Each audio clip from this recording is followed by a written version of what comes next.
Bonjour tout le monde, nous sommes dans le chapitre 3. Donc, le chapitre, là, toujours sur les gaz, les propriétés chimiques des gaz. Section 3.2, les calculs stoichiométriques. Enfin, donc, les calculs stoichiométriques, c'est de faire de la proportion.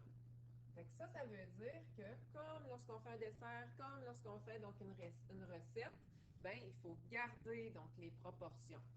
Et dans n'importe quelle donc, réaction chimique, que ce soit donc sur le plan domestique avec la combustion du propane ou la combustion donc, du charbon, sur le plan commercial avec la réaction du chlore dans l'eau dans une usine d'épuration, ou sur le plan industriel, la production d'engrais donc à l'ammoniac à partir d'azote ou d'hydrogène gazeux, ben, on utilise toujours donc les gaz en stoichiométrie.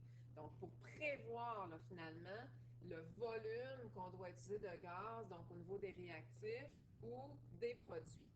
Fait que ce soit donc n'importe quelle donc, application technologique, donc avec les gaz, il faut vraiment les calculer donc avec précision, là, c'est sûr, la quantité de réactifs, puis surtout la quantité de produits donc gazeux, donc récoltés, parce que sinon, ben, il peut y avoir une explosion, donc il peut y avoir une augmentation de pression, donc ça peut être dangereux. Je vais récolter la quantité donc que je veux.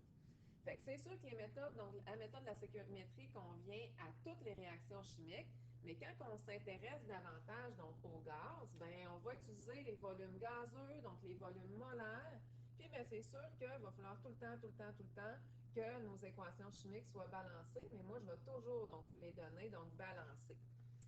On peut faire de la stoichiométrie comme l'année dernière, sauf que là, on va ajouter donc des indices qu'on va pouvoir utiliser dans cette stoichiométrie-là. Et dans tous nos problèmes stoichiométriques, bien, c'est sûr qu'on va toujours utiliser donc des gaz. On se rappelle les indices qu'on avait déjà vus dans les précédents donc, chapitres. On se rappelle qu'à TPN puis à TAPN, bien, tous les gaz ont un volume molaire bien spécifique. Pour ce qui est de TPN, tous les gaz ont un volume de 22,4 litres. Ça va être important de mettre ça dans votre aide-mémoire. Et TAPN, 24,5 litres. Ça, c'est pour tous les gaz. C'est toujours pour une mole parce qu'on parle du volume molaire. On y va. Stoichiométrie, là, c'est en faisant plein d'exemples. Chaque exemple, donc, est différent. Fait que plus on en fait, plus on va être à l'aise, plus on va comprendre. C'est pas le genre de problème qu'on peut faire en écoutant la TV et en faisant 3-4 affaires donc en même temps. Il faut vraiment se concentrer. Il faut vraiment donc être motivé puis trouver donc aussi donc du temps pour être vraiment concentré.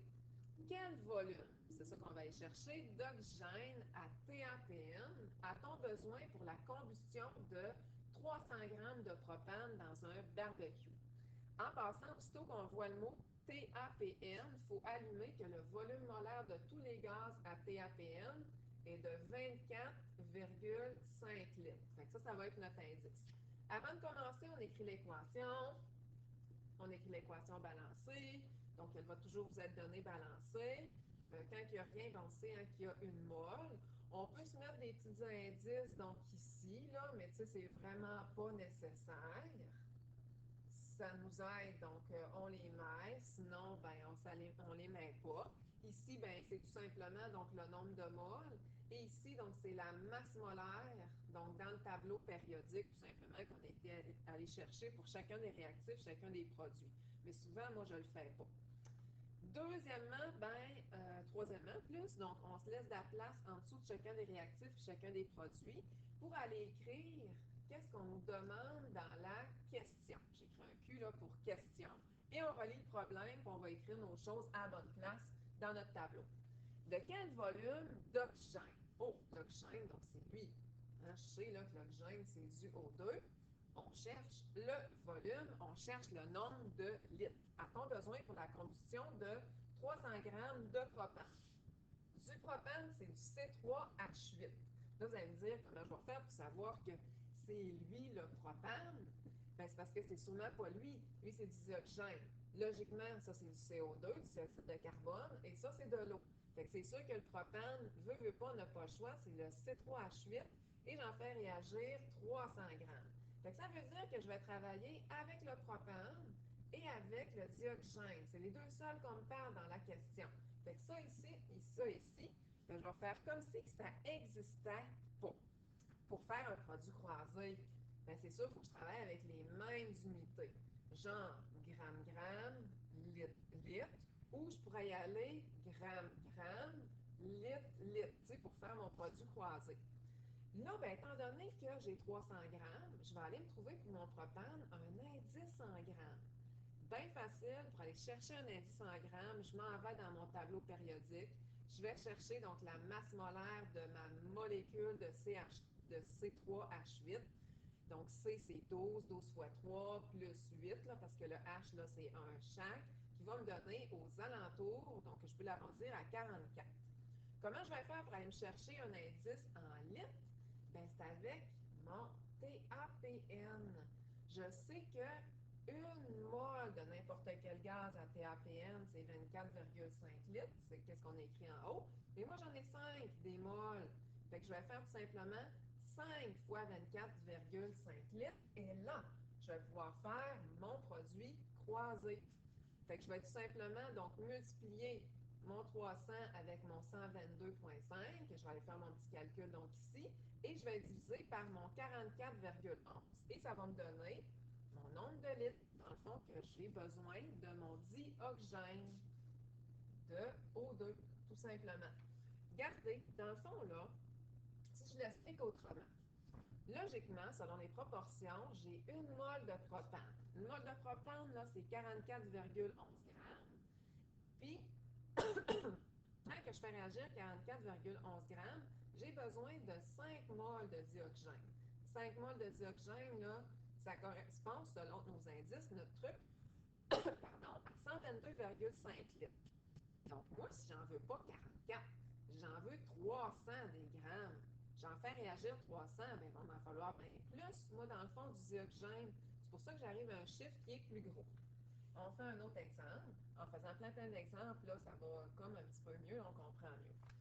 On ajoute du sodium métallique, donc du sodium, là, finalement, qui est solide, à de l'eau, autrement dit du H2O. On obtient de l'hydrogène gazeux. Oh, ça, c'est mon gaz. Je vais sûrement travailler avec lui. Puis, du NaOH. On veut savoir quelle masse de sodium. Qu'est-ce que je cherche là dans ma question? C'est la masse de sodium. Fait que c'est sûr que je vais travailler avec le sodium, on en parle dans le texte, qui permet de produire 20 litres d'hydrogène gazeux. Je m'en doutais que j'allais travailler avec celui-là, puis j'en veux en récolter 20 litres. Fait que là, ça veut dire que j'ai des grammes et j'ai des litres. Fait qu'il faut que je me trouve un indice en litres ici, un indice en grammes. Pour un indice en grammes, ben là, je suis dans la colonne des NA. Je me trouve un indice, donc pour le NA.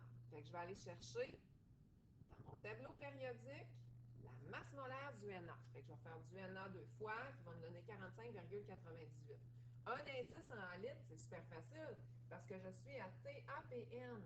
Et le volume molaire, donc à TAPN, est de 24,5 litres par mole. Ben moi, justement, j'ai une mole. Fait qu'une mole correspond à un volume pour tous les gaz, tous les gaz, de 24,5 litres. Maintenant, je peux faire ma proportion, mon produit croisé. Fait que je vais faire 45,98 fois 20, je divise par mon 24,5 litres, qui va me donner 37,5 grammes.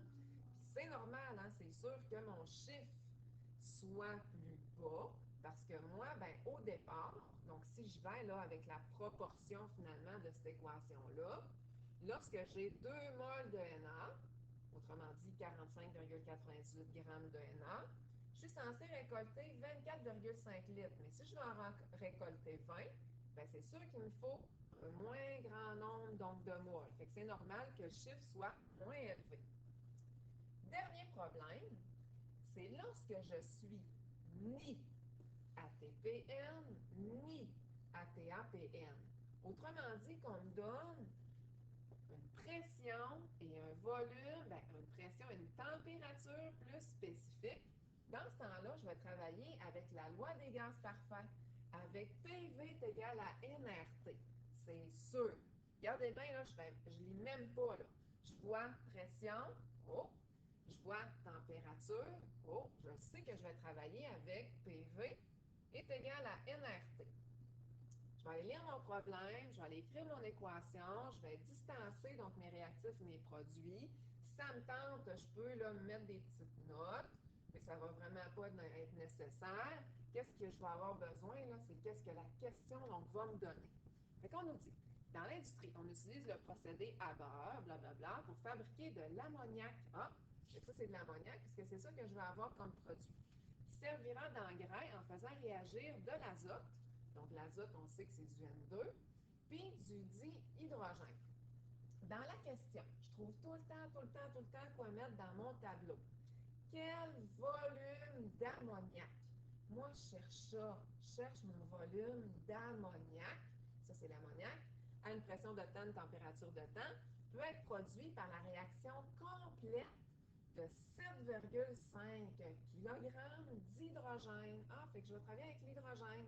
Fait que lui, je m'en fous. On n'en parle pas.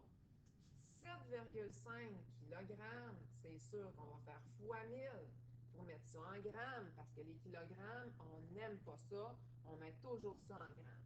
Fait que dans ma question, je sais ça, je cherche ça.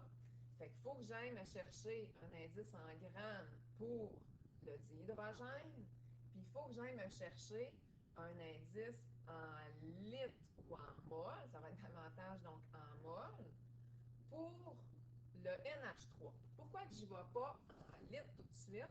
C'est parce que je suis ni à TPN, ni à TAPN. Fait que je ne peux pas prendre mes petits raccourcis là, de 22,4 litres, de 24,5 litres. Je ne peux pas prendre ça. Fait que dans ce temps-là, là, je vais prendre la formule PV est égal à nRT. Je cherche le volume. Ben, donc, je vais aller isoler donc mon volume. Ma formule va me la donner. J'envoie mon P en dessous, ce qui fait en sorte que ça va me donner volume est égal à nRT divisé par P. J'ai quasiment tout, regardez bien. Mon R, je l'ai. Ma température, je l'ai. Bien entendu, je vais faire plus de 173, on est avec des gaz. Ma pression, je l'ai donc aussi. Fait que tout ce qui va me rester, c'est mon N. Bien, mon N, là, c'est une quantité. Ici, là, je cherche une quantité. Que ce soit une quantité en litres ou en mol, on s'en fout. Fait que quand on ne peut pas utiliser là, les petits trucs pour aller chercher le volume molaire, le volume donc en litres, ben on y va en mol. Et c'est super facile puisque des mols, regardez, je sais moi, pour l'ammoniac, mon indice en mol que j'en ai 2. Tout simplement. Fait que je vais y aller avec le produit croisé. Puis mon indice en grammes, ben c'est super facile. Mon indice en grammes, je vais toujours chercher ma masse molaire avec l'aide de mon tableau périodique. Et ça va tourner aux alentours donc de 6. Donc je peux l'arrondir. Et je fais mon produit croisé pour me donner mon calcul qu'il y a là, donc ici. Donc, autrement dit, là, je vais faire 7500 fois 2 divisé par 6,05 grammes. Les grammes et les grammes, ça s'annule. Il va me rester, oh boy, 2479,3 mols que j'envoie là. Fait que cette formule-là, là, elle sert juste à changer mes mols en litres, dans le fond. Tu sais, ça, c'est une quantité. C'est la même quantité, donc ici. C'est la même chose. Sauf qu'on m'a demandé un volume, donc en litres. Fait que j'ai vraiment donc pas le choix. Je vais aller transférer donc ma quantité en volume. Et c'est en faisant tout plein que vous allez donc vraiment donc être bon en stoichiométrie. Il faut mettre du temps et c'est sûr de l'énergie.